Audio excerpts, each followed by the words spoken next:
So hi hello friends, మన channel కొత్తగా చూసినట్లయితే సబ్స్క్రైబ్ చేసుకొని పక్కన ఉన్న బెల్ ఐకాన్ని క్లిక్ చేసి ఆల్ పైన ట్యాప్ చేయండి. తెలంగాణ రైతులకు శుభవార్త. రేపు 3వ విడత రుణమాఫీ విడుదల. వైరా బహిరంగ సభలో నిధులు జమ చేయనున్న సీఎం రేవంత్. 1,50,000 నుండి 2 లక్షల వరకు రుణాలకు వర్తింపు. రుణమాఫీ 3వ విడత కింద గురువారం ఖమ్మం జిల్లా వైరాలో జరిగే బహిరంగ సభ 1,50,000 నుంచి 2 లక్షల వరకు రైతు రుణాలు మాఫీ చేసేందుకు ప్రయత్నాలు జరుగుతున్నాయి.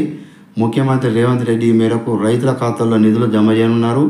ఈ నెల 2వ తేదీన అమెరికా, దక్షిణ కొరియా పర్యటనకు వెళ్ళిన సీఎం బుధవారం హైదరాబాద్కు చేరుకోనున్నారు. గత నెల 18న రుణమాఫీ ప్రారంభం కాగా ఇప్పటి వరకు 2 విడతల్లో 1,50,000 వరకు రుణమాఫీ కింద 17.55 లక్షల మంది రైతుల ఖాతాల్లో 12,224 కోట్లు ప్రభుత్వం అయితే జమ చేయడం జరిగింది.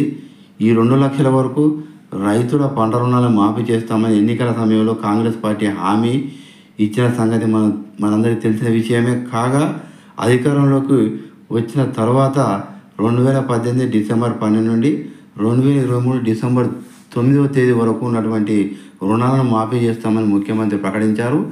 ఆ మేరకు రుణమాఫీని ప్రభుత్వం ప్రారంభించింది. ఈ క్రమంలోనే తాజాగా 3వ విడత రుణమాఫీ చేరున్నది. అయితే 2 లక్షల కంటే ఎక్కువ రుణం తీసుకున్న రైతులు ఆ అదనపు మొత్తాన్ని ముందుగా బ్యాంకులకు చెల్లిస్తేనే వారికి ఈ 2 లక్షల రుణమాఫీ వర్తింపజేస్తామని గతంలో ప్రభుత్వం ప్రకటించిన సంగతి తెలిసిందే.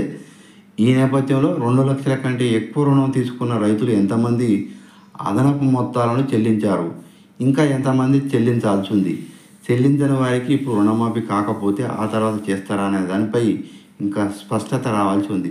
సో ఇలాంటి లేటెస్ట్ న్యూస్ మీకు రావాలంటే సబ్స్క్రైబ్ చేసుకొని పక్కన బెల్ ఐకాన్ క్లిక్ చేసి ఆల్ పైన ట్యాప్ చేయండి.